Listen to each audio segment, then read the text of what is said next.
주요 인터넷 포털에서 화제가 되는 검색어를 모아보는 더 뉴스 나옵니다. 어떤 키워드가 올라와 있을까요? 부산 코로나 2.5단계, 송영길, 김아림, 그리고 바이든이 눈에 띕니다. 하나씩 살펴보겠습니다. 먼저 부산 코로나 2.5단계입니다. 오늘부터 부산시가 거리두기 2.5단계에 들어갔습니다. 좀처럼 확산세가 잡히지 않기 때문입니다.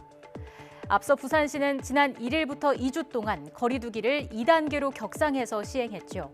그럼에도 이 기간에만 476명의 확진자가 발생했습니다.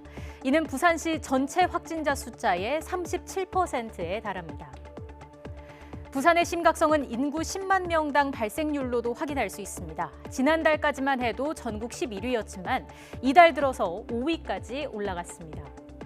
거리두기가 2.5단계로 격상되면서 앞으로 2주 동안은 노래 연습장, 실내 체육시설 등이 추가로 영업이 중단되고 영화관이나 PC방, 학원 등 일반 관리시설은 오후 9시 이후 운영이 중단됩니다.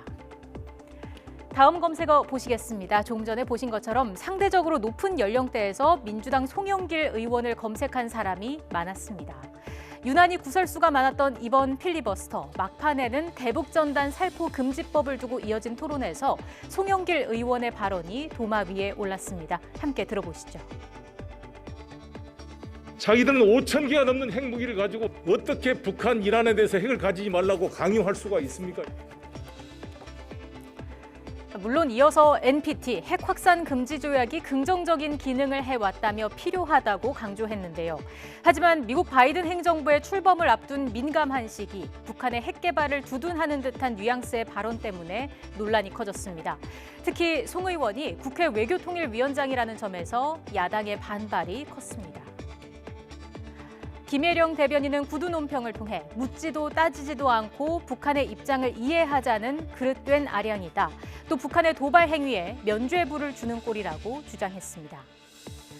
세 번째 검색어 보시겠습니다. 김아림 선수가 검색어에 올랐습니다. 한국의 장타 여왕으로 불리는 1995년생 김아림 선수가 처음 출전한 US 여자 오픈에서 우승 트로피를 들어 올렸습니다. 사실 지난 7월을 기준으로 김아림 선수는 세계 랭킹 70위로 출전권이 없었습니다. 하지만 코로나19로 지역 예선을 치르지 못하는 상황에서 50위권까지만 주어지던 출전권이 75위까지로 확대되면서 극적으로 티켓을 거머쥐었습니다. 김아림 선수의 우승으로 다양한 진기록이 쏟아졌습니다. US 여자 오픈에 처음 출전해 우승을 따낸 5번째 선수가 됐고요.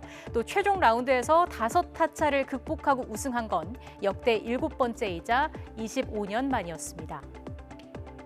김아림 선수는 자신의 우승이 누군가에게 희망이 됐으면 좋겠다는 기분 좋은 우승 소감을 남겼습니다. 자, 마지막 키워드 보시겠습니다. 바이든 당선인이 검색어에 올랐습니다. 우여곡절이 많았던 미국 대선, 결국 바이든 당선인이 선거인단 투표에서 승리하면서 사실상 종지부를 찍었습니다. 자, 최종 결과는 각 주가 인증한 개표 결과와 다르지 않았습니다. 주별로 지정한 후보가 아닌 다른 사람에게 투표하는 이른바 배신 투표가 한 표도 나오지 않았다는 뜻이기도 합니다. 트럼프 대통령은 막판까지 강력하게 반발했습니다. 이른바 대한선거인단을 구성했는데요. 5개 경합주의 투표 결과를 무효화하기 위해서 급조한 카드입니다. 하지만 어떠한 법적 권한도 없기 때문에 정치적 공격 외에는 전혀 의미가 없는 행동으로 평가되고 있습니다. 선거인단 투표로 승리를 사실상 공식화한 바이든 대통령 당선인, 통합과 치유를 강조했습니다. 하지만 트럼프 대통령에 대해서는 무의미한 소송을 그만두라고 강력히 비판했습니다.